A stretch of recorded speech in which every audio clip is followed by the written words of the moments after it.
Hi guys, Freddy here, welcome back to the desktop for another retro RPG. And this week I'd like to present this. Now, first of all, I'd like to apologise if you can hear a dog barking in the background. I can hear it very loudly, but usually my microphone's pretty good about not picking up background noises. But by God, it's going crazy at something out there, and it's very distracting to me. But I'll try and soldier through. Now, this is Shadowrun, first edition, which came out in 1998. Now, I thought it was a very good time to go back and look at the first edition, because the 6th edition is due out basically any day now. Shadowrun's had a lot of revisions over the years. As I said, this came out in 1989. The 2nd edition came out in 1992. 3rd edition was 1998. 4th edition was 2005. There was an anniversary edition, which was basically 4th edition polished up slightly, in 2009. 5th edition in 2013, and now a 6th edition in 2019. Now, Shadowrun got a lot of things very, very right straight out the gate. The first edition is a very, very good game. It's got some flaws in it. The one that sticks in my head most notably is auto fire. So if you're shooting a gun which fires 7-round auto burst, you would roll 7 attacks. And obviously you get multiple action penalties, which is why the bullets go off course as the gun jerks. Not a bad simulation, but basically allowing somebody with an auto-fire weapon to do massively more damage against targets than even a wizard casting a fireball or something like that. But they fixed that in one of the source books very quickly. There are other problems with initiative being particularly bad. Basically, a high initiative character would go many, many times before somebody with a low initiative, which basically would finish off fights. So anybody who didn't have wide reflexes or who wasn't cybernetically enhanced or even using magic for enhanced reaction would sit around a game table during a battle, and combat was not fast. So it could be a couple of hours between each of their actions. So, as I said, it's flawed, there's problems with it, but it's a lovely game. So let's go through it. Let's start with the back cover, as usual. So, on the back, a lovely picture of a winged serpent there. The year is 2050. The blending of technology and human flesh began in the late 20th century. Interfacing the human mind with computers was just the first step. Implants that jack up reflexes and cybernetic replacements followed quickly. Then came the awakening. A 5,000-year lull in the flow of mystical energies subsided, and magic returned to the world. Elves, dwarves, and trolls assumed their true form, throwing off their human guise. In the world of 2050, the megaplexes are monsters casting long shadows. As Shadowrunners, that's where you live, in the cracks between the giant corporate structures. When the megacorps want something done, they don't want you to and they don't want to dirty their hands. It's a Shadowrun they need, and they come to you. Though your existence is not acknowledged by any government or corporate database, the demand for your existence is high. You might be a technomancer, sliding like a whisper through the databases of giant corporations, spiriting away the only thing of real value, information. Or perhaps you're a street samurai, an enforcer for hire whose combat skills and reflexes make you the ultimate urban predator. Or perhaps a mage, one with ancient gift, the ability to wield and shape the mystical energies that now surround the earth. And that's exactly the kind of firepower you'll need if you're hired to make a Shadowrun. Now, that's the basic setup of the game. I'll go into some more details as we flick through. So, you are Shadowrunners. In the world of 2050, everybody has what's called a system identification number, a SIN. You, for some reason, don't have one. Perhaps you were born illegitimately, perhaps you've had it deleted because you're wanted for a crime, or whatever, but you are not on any database. You've managed to get yourself off all the databases, and you are what's called sinless.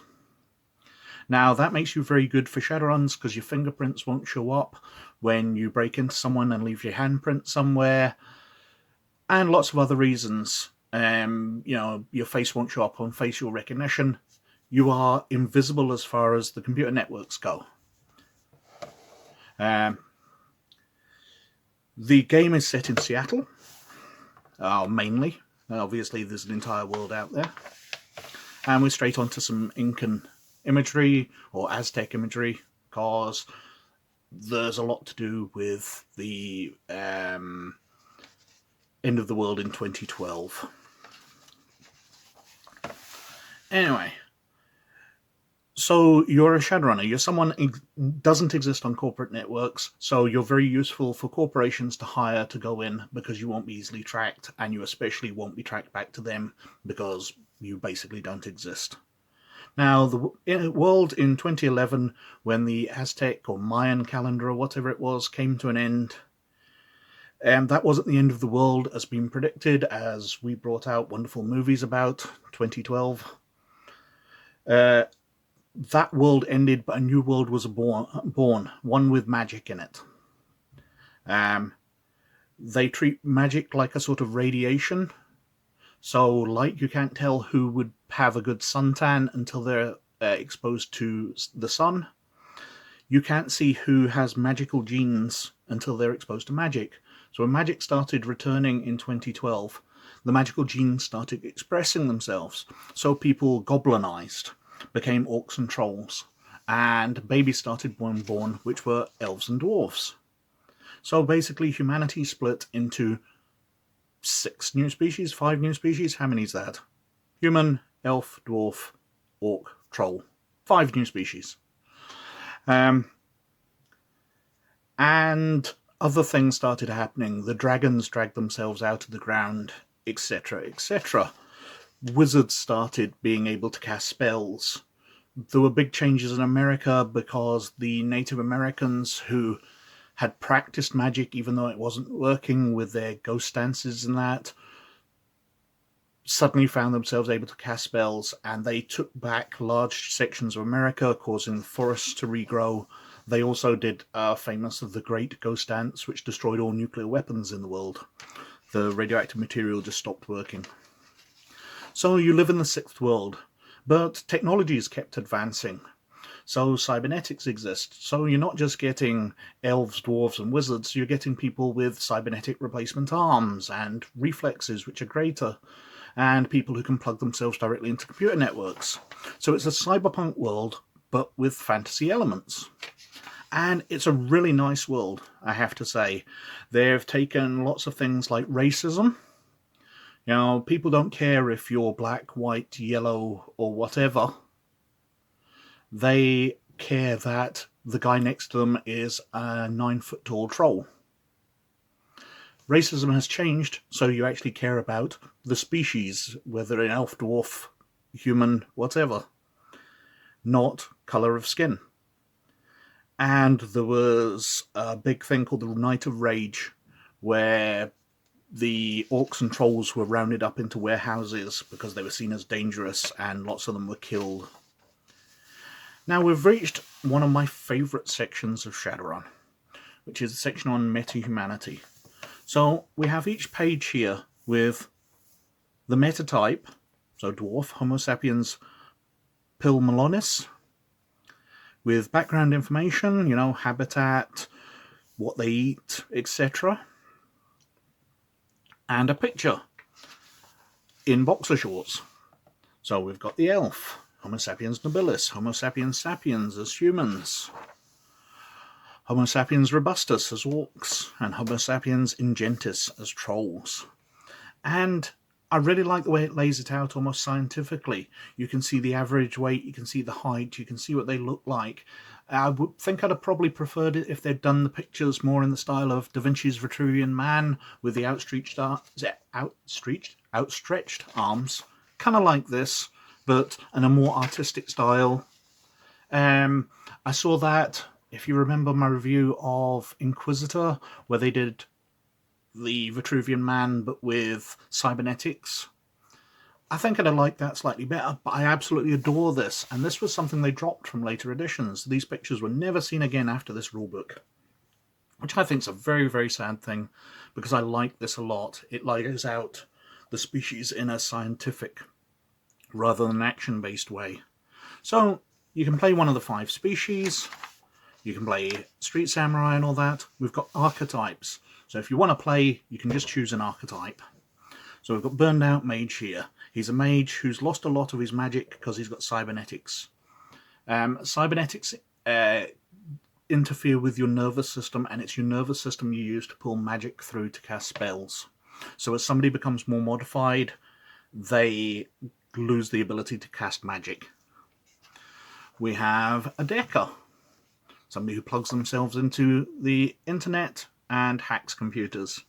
Just a standard detective, an Elven Decker, a former company man, sort of hitman type thing, former wage mage, gang member, mercenary, alt mercenary, rigger. A rigger is somebody who plugs the nervous system into vehicles, so they're far better at piloting. They've also got access to drones, something that Shadowrun had a long time before drones were common. We've got rocker, because the first edition Shadowrun is very much like cyberpunk in style. The game's drifted quite a bit away from that. There's not as much touch on the media world anymore. It's way more into sort of mercenary types. We've got shamans, who are mages but cast it in a more ritualistic fashion, and they also tend to interact with spirits rather than dealing with it like a science, because mages deal with magic like it's just an energy force, and they deal with it in a more scientific, methodical fashion. So a shaman will dance, whereas a street mage will use a scientific formula for dragging energies through and casting the same spell. Street samurai, a street shaman, and a tribesman with his deadly bow. But that's a story I'll not go into.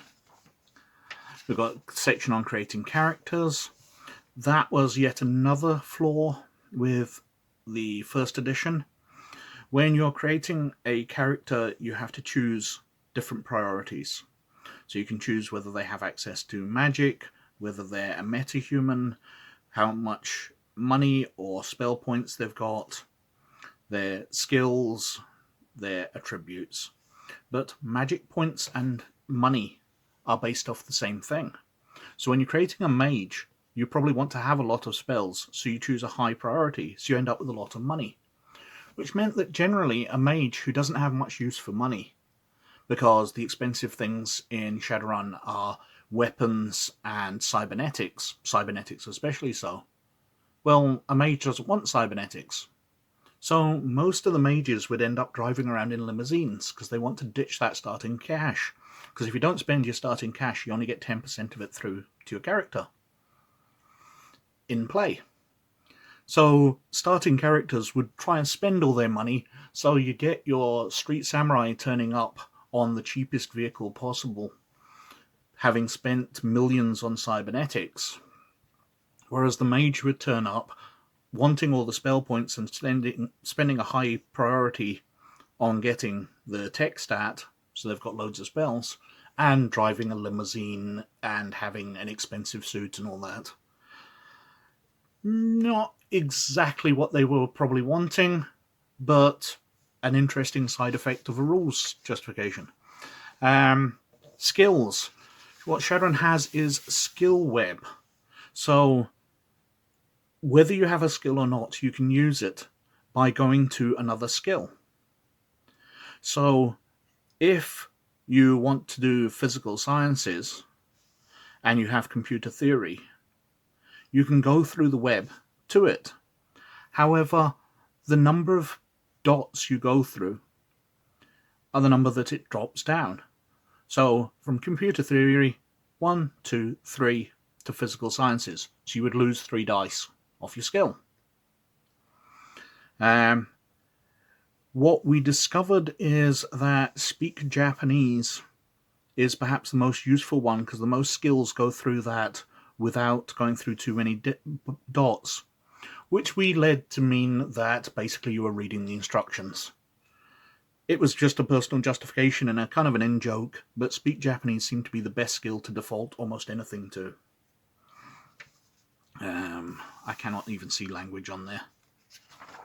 But we've got a bunch of skills there. We've got combat. We've got the magic section with lots of spells, whether you want to do mind probes, analyze truth, combat sense. We've got fireballs and all that in there. Healing magic is very, very useful. Basically, if a Shadowrunner gets wounded, then a med pack will heal them over time, but magic can heal them instantly. So having a mage to heal people up is very useful. The Matrix is a section that I think cyberpunk games have been struggling with for a while. And Shadowrun's definitely got it a lot better as time has gone on. I think Cyberpunk got it pretty good from the start. Basically, you've got a situation where, for example, your group breaks into a building and they fight the way through. Well, the Decker has spent all his skills on computer stuff, so he's not great in combat, so he tends to hang at the back and not do much. So you get through to the computer room to steal the data. The Decker plugs himself in, and then he's got to go off into the computer network. I will see if there's any... No, there's no diagrams. But basically, it's like a mini maze where you have to fight your way through a network from node to node. But he would go off and do that, where he's fighting intrusion countermeasure, ICE programs, and that, while the rest of the players would sit around and do nothing. It's like it was two separate games side by side, and never the twain shall meet. But later versions of Shadowrun have improved it where Deckers can now access the computer networks of opponents. So in combat, while your orc is shooting someone, the Decker stood at the back can be hacking into their personal computers and shutting down their cybernetics, making Deckers a lot more useful. It still kind of keeps the decking bit where they have to go off and do their bit by themselves while everybody else sits around. But it's better. It's given them something useful to do out of the Matrix. We've got equipment, lots of nice weapons and equipment there. Armor. We're into the cybernetics. Dermal plating. Different vehicles. I have to say, I've always liked the look of the Yamaha Rapier. I think they've removed it from the latest version, but it looks like a bike I would want to ride. Lots of artwork, I think, used from other places, but so much which is unique to Shadowrun. My throat's getting a bit dry, so I'm going to cough for a moment. I really should have a drink of water with me while I do these. After the Shadowrun, how to heal up, how to sell stuff, lots of other things about diseases, lifestyle, and all that behind the scenes. So games mastering, basically. Your contacts, so people you might run into in the streets. You know, you got to a bartender and you're asking for information. Here's his skills for the games master. Basically just NPCs. And we've got the critters, so we've got different monsters. So we've got a cockatrice, a big chicken. Basilisk, feathered serpent, as was on the back cover, eastern dragon, western dragon, and eye killer. Harpies, griffins, Mero, kraken. What else we got? Phoenix, naga. Lovely artwork. Sasquatch, unicorn. And one last, a Wendigo. Shadowrun expanded on this a lot. You had critter books, which had lots and lots of different monsters. Mainly it came out with more useful ones like hellhounds and bar guests, which corporations might use as guard dogs. Because why have like a Doberman as a guard dog when you could have a Doberman which breathes fire? The stats for the different creatures there. Some background information on the world. And a first adventure. The famous fight in the Stuffer Shack. Which I just went through in 5th edition myself. And we're back with the map of Seattle at the back cover. As I said, Shadowrun did a lot of things right. The world building is fantastic. It's a really, really good setting. I've always liked cyberpunk. And cyberpunk with elves and dragons, how can you go wrong? It's absolutely brilliant. As I've pointed out, there's a few rules problems. But other than that, I really, really love Shadowrun. And the 1st edition, as I said, it's got the Shadowrunners in boxer shorts section, which I absolutely adore. Which they never repeated again. Anyway, I've ranted on enough. Thank you very, very much for watching. As always, please like and subscribe if you like what I'm doing. But most of all, you look after yourselves, and I'll catch you later. Bye.